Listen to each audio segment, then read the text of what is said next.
un paciente, por ejemplo, con colelitiasis, ¿te puede hacer peritonitis bacteriana espontánea?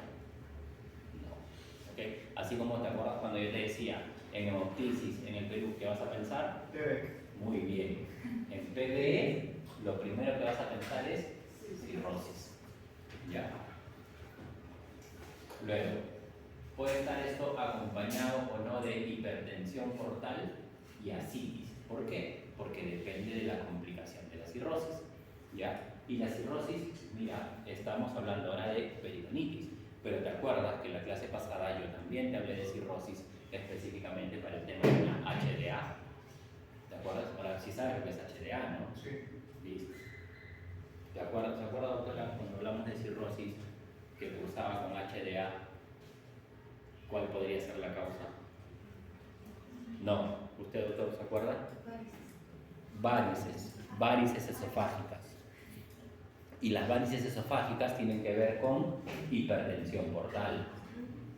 ¿Listo? Y la hipertensión portal también, o sea, te puede dar varices esofágicas, sí, casi siempre, y ese es un sangrado que es una emergencia. Pero la hipertensión portal también te puede hacer sangrado de vías digestivas bajas. ¿Como qué? ¿Como cuál?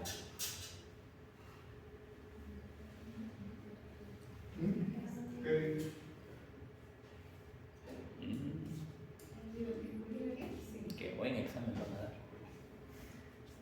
Como hemorroides, porque ¿de dónde salen las hemorroides? ¿De dónde dependen las venas hemorroidales? De la mesentérica, ¿no? Ah, sí. ¿Y la mesentérica dónde desemboca? Se forman las mesentéricas superior, inferior y esplénica para formar la porta, ¿no? Entonces, si tienes hipertensión portal, vas a tener hipertensión en las venas mesentéricas y estas se traducen en hipertensión de las venas hemorroidales y va a haber sangrado hemorroidal. Por lo tanto, te estás dando cuenta como de una hipertensión portal te voy dando ya 3 patologías. ¿Ya ves? ¿Ya ves? Y yo estoy seguro que te lo he mencionado. Y es más, me graban ustedes. Las PBE, ¿qué era PBE, doctora?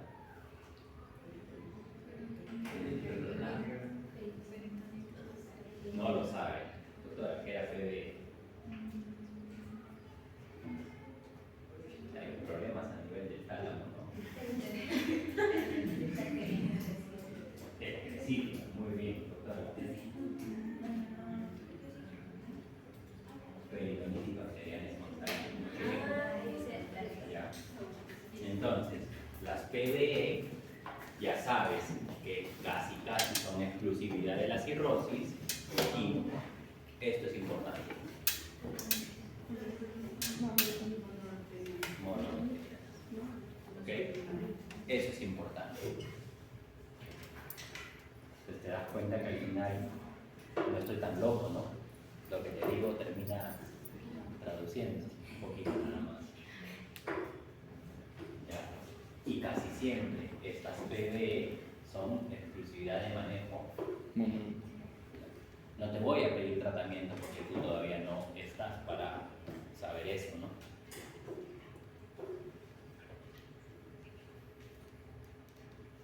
Sin embargo, las peritonitis secundarias son, ¿por qué causa dijimos? Causas inflamatorias. Muy bien. Y las causas inflamatorias casi siempre son también infecciosas, ¿no? O sea, no se te va a inflamar una víscera de la nada, ¿no? Pueden ser traumáticas, ok, pero... Y por lo tanto, cuando es, por ejemplo, en el tubo digestivo, todo el tracto gastrointestinal, ¿tú crees que hay una sola bacteria? No, ¿verdad? Hay muchas. Tienes una flora bacteriana comensal, ¿no? Y por lo que es múltiples, también tu etiología ya no es monobacteriana, ¿no? Si no es polimicrobiana, ¿no? Y al ser polimicrobiano también tienes que asociar diferentes fármacos para darle tratamiento. Y algo que quiero que sepas es que depende del órgano comprometido el microorganismo. ¿Ya?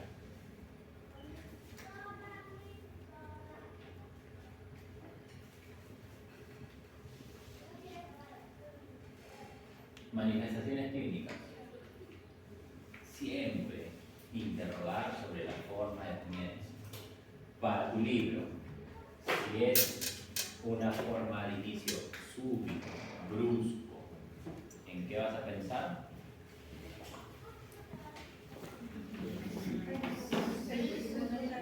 Pulse. ¿En qué vas a pensar, doctora? Ya, sí es secundaria, pero si la peritonitis es de inicio brusco, súbito, muy doloroso,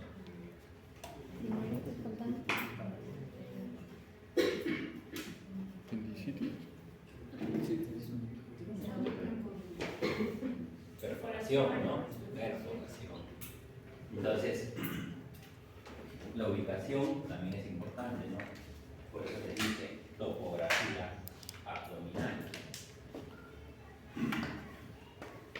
Si tienes un dolor a nivel del flanco izquierdo y piensas que es que ya está cursando con reacción peritoneal, ¿en qué podrías pensar, por ejemplo?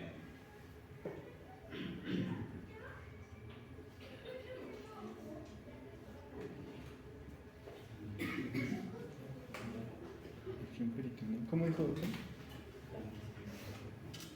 Si tienes un dolor que inicia en flanco izquierdo y que luego te hace reacción peritoneal, ¿en qué órgano o qué órgano podría estar comprometido? Puede ser renal. Colon descendente. Colon descendente. Puede ser renal. Colon. ¿Por qué dice usted, doctor, que es renal? Los riñones El riñón izquierdo está en el flanco izquierdo. ¿Estamos seguros? son órganos retroperitoneales. Ya, pero vamos a, o sea, el riñón no está en el flanco izquierdo. Parte del riñón, parte del polo inferior podría llegar. Listo, te doy esa. Pero si pienso que es riñón y te estoy diciendo un dolor en el flanco izquierdo y estás pensando que hay una reacción peritoneal, ¿cómo podría el riñón hacer una reacción peritoneal en flanco izquierdo?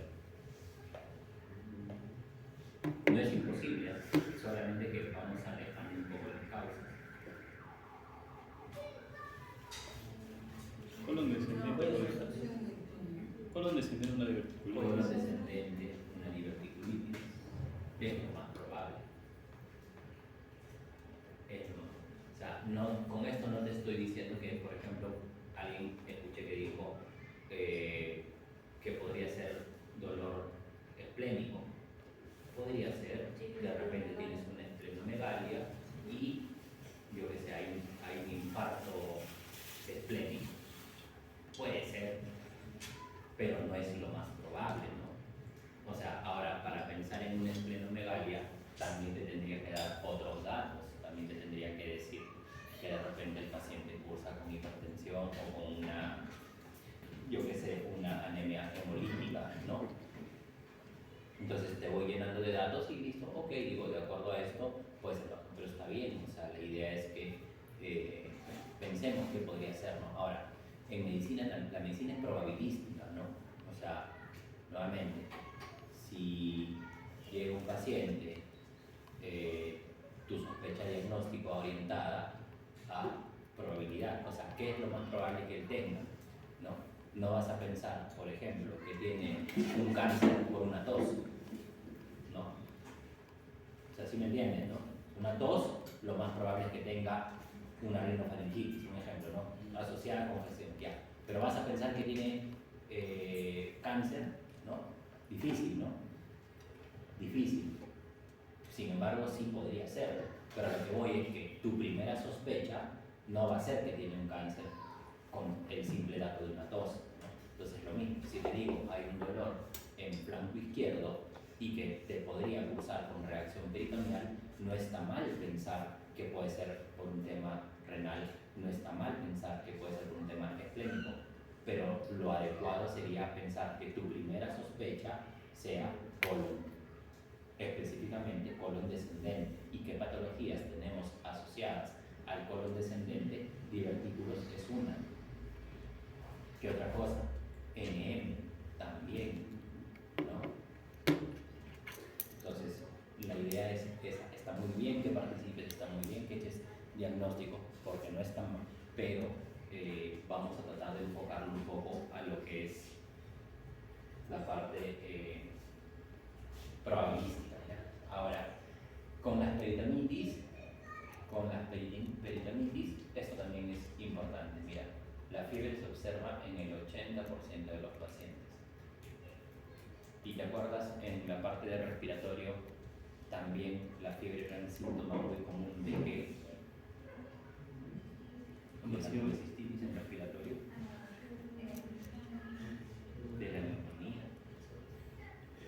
Una fiebre es muy frecuente en también procesos respiratorios, específicamente una neumonía. ¿Qué otros síntomas asociados? Bueno, las peritonitis sí cursan con náuseas, vómitos, pero sinceramente no es tan frecuente, y más por la reacción, por la toxemia, ¿ya?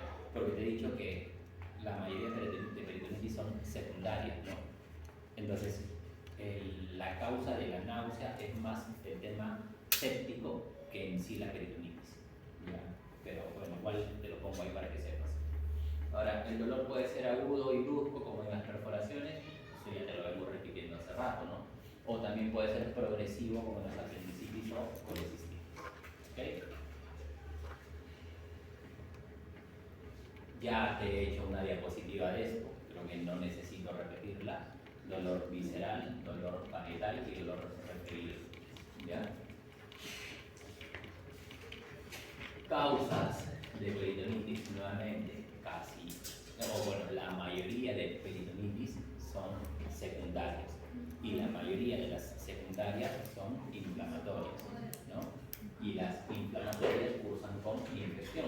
Y aquí te dejo algunas para que más o menos puedas ver. Esto de acá, como te dije, el tema de la segmentación es importante para que sepas dónde buscar, o sea, qué zona del abdomen o de la topografía abdominal se ve comprometida para que puedas más o menos tener una sospecha diagnóstica, ¿no? Por ejemplo, si tomo esta imagen, si te digo un dolor en fosa ilíaca izquierda, no creo que vayas a pensar que el hígado está comprometido, ¿no? Aplaudo lo que dijo el doctor de un dolor referido, pero el dolor referido debería ser una última de tus sospechas, ¿no? Si te digo dolor en fosa ilíaca izquierda, lo más probable, o lo que quiero que pienses, es en colon sigmoides, ¿no?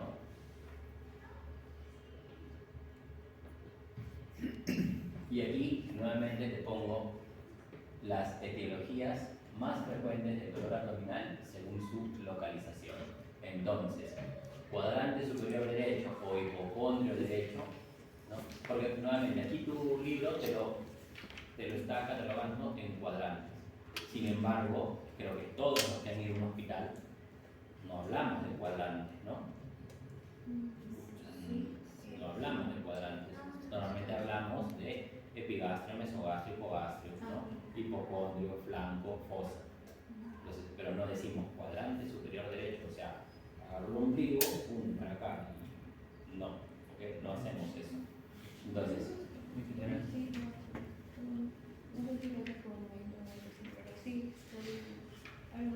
algunas veces, algunos colegas lo que hacen es, por ejemplo, decir dolor en cuadrante inferior derecho, ¿no? Pero de repente lo que quieren decir es fosa ilíaca derecha. Ahora, el que alguien lo haga no quiere decir necesariamente que esté bien, ¿no? Aparte es muy general también. Si lo diría en cuadrante sería muy general. No es tan específico, y eso es importante. La idea es que ustedes se vayan formando número uno, con lo que tenemos, digamos, de las guías, ¿no? Por eso yo te menciono las guías, ¿no? Para que puedas contrastar un poco la información. Nuevamente, si me baso estrictamente en tu libro, hay cosas que te voy a terminar diciendo o hay cosas que te voy a terminar mintiendo, porque el libro tiene la base, eso es correcto, pero las guías salen para mejorar las cosas, ¿no? Entonces, en la medida que yo pueda darte algo un poquito mejor, voy a intentarlo, ¿ya? Entonces, cuando hablamos de hipocondrio derecho, quiero que pienses si en colecistitis aguda vas a pensar en un absceso hepático, un absceso subfrénico y un absceso subhepático. Hasta aquí, por ejemplo, en cuadrante superior derecho, yo también podría pensar en riñón, y por acá no veo riñón. En cuadrante superior derecho, ¿me entiendes? Sin embargo, en riñón, en hipocondrio derecho, difícilmente voy a pensar en riñón. ¿Ya? O sea, por eso es importante que lo manejes de acuerdo a la topografía abdominal. ¿Ya? Pero bueno, esto es solamente para que lo veas. Así lo vamos a manejar, ¿ya? Eso es lo que quiero decir. Claro, aquí, o sea, aquí no hay cuadrantes. ¿No? Ahora, cuando tienes un cuadro de reacción peritoneal, ¿van a haber fascias pálidas y dolorosas? Sí, claro que sí. Por una reacción, no necesariamente porque el paciente esté sangrando. ¿Va? Puede estar pálido también de dolor. Taquicardia, sí, de todas maneras. El simple hecho de tener dolor te induce a taquicardia. Pero si a esto le agregas un cuadro séptico, vas a cruzar con mecanismos compensatorios, ¿no? Es como cuando te expliqué, si tienes un paciente que está sangrando, ¿le vas a pasar sangre? No, le pasas volumen, sea específicamente cristaloides, ¿no? ¿Qué es el cristaloide? ¿Va a cursar con hipotensión? Sí, también. ¿Por qué? Por el cuadro séptico, ¿no? Pero un paciente que ya, mira, un paciente que está hipotenso y con la hipotensión naturalmente te va a hacer una taquicardia, quiere decir que es un paciente que ya se está chocando, ¿no? O sea, es un paciente que ya está yendo mal. Algo que también caracteriza a la reacción peritoneal es el dolor a la compresión, o sea, tú le palpas el abdomen y le va a doler. Y cuando tú tienes una peritonitis, ¿tú crees que el dolor va a ser localizado o va a ser más generalizado? Más generalizado. Claro. Si bien es cierto la peritonitis en su etapa inicial, sobre todo, por ejemplo, las que son asociadas a perforaciones, ¿no? O, por ejemplo, en un tema, por ejemplo, pelicular, sí inicia de una forma localizada, pero conforme esto de aquí progresa, va a terminar siendo general a nivel de todo el tema abdominal, ¿ya? Y hay dolor a la descompresión, que esto se conoce como el signo de Lumber, que incluso fue parte de tu cuestionario de tu examen, ¿ya? Esto de aquí son signos que te sirven para detectar o sospechar que un paciente tiene peritonitis, ¿ya? Rigidez o abdomen en tabla, sí, es claro, ¿no? Algo que vemos también es la defensa muscular, o también conocida como una resistencia muscular, que normalmente es involuntaria. O sea, tú le dices al paciente, relájese tranquilo, y tú presionas y está contracturado, está el paciente, o sea, involuntariamente el paciente se contractura o contractura la musculatura abdominal, porque es un mecanismo de defensa ante la irritación peritoneal. Y eso de ahí, porque mira, el dolor que hace, o sea, vamos a suponer, estás bajando las escaleras, te da una torcedura de tobillo, ¿qué haces? ¿Sigues bajando? No, ¿verdad? Te detienes. Aparte de eso, ¿y qué haces con ese tobillo? ¿Sales a bailar? No, lo inmovilizas, ¿verdad? Entonces, la inmovilización es un mecanismo de protección, ¿ya? Y esa inmovilización respecto a, por ejemplo, la cavidad peritoneal, ¿por qué crees que vas a tener defensa? Porque no quieres mover nada. Ese es el número uno. Y es inmovilización también puede cursar con algo que se llama ilio. Si tú le escuchas el abdomen, no vas a escuchar o van a estar muy disminuidos los ruidos hidroaéreos. Y el paciente, ¿tú crees que va a cursar, por ejemplo, con diarrea? No, todo lo contrario, ¿no? No va a realizar deposiciones, porque justamente lo que se quiere es inmovilizar. La inmovilización alivia el dolor, pero no es que porque le calma el dolor lo vas a dejar ahí. Prueba de la tos positiva. Bueno, mira, aquí en el tema de la tos, yo también no estoy muy de acuerdo. Nosotros diríamos la maniobra de Valsalva. ¿Qué quiere decir maniobra de Valsalva? Hacer un esfuerzo, en este caso voluntario, ¿no? O sea, te dicen empujas al dolor, contracture, yo qué sé, o presione al dolor. Entonces, no solamente es a la tos, ya. Pero bueno, ese cuadro está tal cual tu libro lo ha puesto, ¿no? Y el dolor a la descompresión, que es el signo de Bloom. Presionas, sueltas y hay un dolor bastante importante. Los exámenes auxiliares, dentro de los exámenes auxiliares, ¿la radiografía te sirve para peritonitis? No, la radiografía te sirve para ver esto, niveles hidroaéreos. Y los niveles hidroaéreos casi siempre se ven o en un proceso obstructivo o en un proceso de un ilio. ¿Ya? Le dicen ilio paralítico, pero ilio de por sí ya es disminución, ¿no? Entonces, con que sea ilio, entonces aquí ves los niveles hidroaéreos, ¿no? Claramente se ven, ¿no? Entonces, esto aquí normalmente cursa con un proceso obstructivo o con un ilio.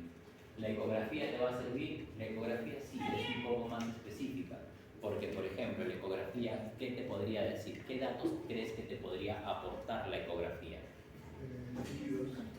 Líquidos libres en cavidad. Muy bien. ¿Qué otra cosa?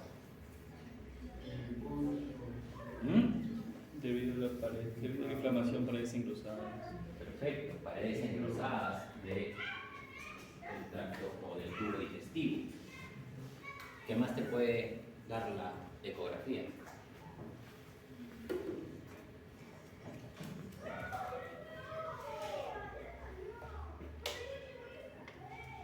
Movimiento, ¿no? Peristaltismo, porque la ecografía es una imagen en tiempo real, ¿no? Entonces la ecografía te puede determinar si hay o no ausencia o presencia de movimientos. La tomografía sí es más específica. La tomografía, pues ya estamos hablando de una imagen que las guías de ahora te solicitan tomografías. Y la punción, ¿cuándo harías punción?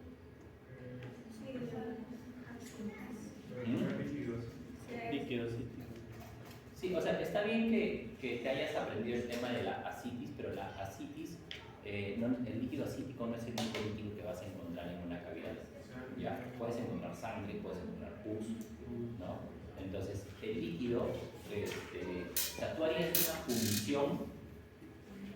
Por ejemplo, si tienes un neumoperitoneo, ¿harías una punción? Normalmente la punción abdominal está indicada cuando hay presencia de líquido. ¿Y cuándo evidenciarías una presencia de líquido? Por ejemplo, para una ecografía tienes que tener determinada cantidad de líquido para poder detectarlo. Si mal no recuerdo, debe ser algo de 100 ml. Sin embargo, la tomografía te detecta colecciones pequeñas. ¿Ya? Y cuando tú presentas, o sea, cuando tú ya tienes objetivas una colección o un líquido, ese líquido sí lo puedes punzar. Y ese líquido, si ya tienes el diagnóstico, como por ejemplo en un paciente cirrótico, vas a sacar líquido acítico, ok, no necesitas hacer más, mayor estudio, ¿no? Pero si no tienes la certeza de dónde viene ese líquido va para estudio, ¿no? Normalmente hacemos estudios citoquímicos, BK, ¿qué más? Bioquímico, A y Bloxela. ¿Ya? Esos son los estudios. Y de ahí de ese líquido también puedes pedir otros.